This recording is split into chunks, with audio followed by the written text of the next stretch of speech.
دیلم برای دیدنت هر شب و روز گم میزند. میخوام کناری تو باشم بو بکشم متری تنت. آغوش گرمی تو مرا از تنهایی رها کند. بوسه لبهای درد دردی مرا دوا کند.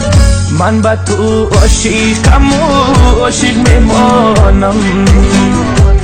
قصه های عاشقی برات میخوانم. تو اگر ترکم کنی ای جان شیرین، من به تو میمیرم این را خوب میدانم.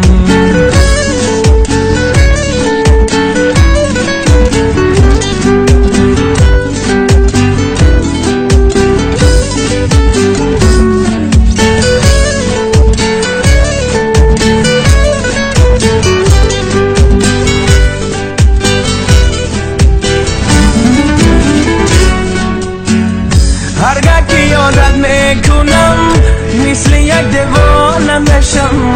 دلگیرم از این زندگی وقتی نباشی تو پیشم. بیا مرا رها بکن از درد و داغی تنهایی.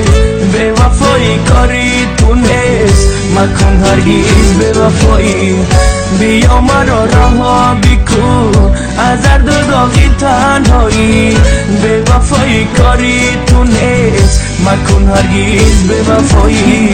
دلم برای دیدنت هر شب و روز گم میزند. من به تو عاشقم و عاشق میمانم. قصه های عاشقی برات میخوانم. تو اگر ترکم کنی ای جان شیرین، من به تو میمیرم این را خوب میدانم. من به تو عاشقم و عاشق میمانم. قصه های عاشقی برات میخوانم.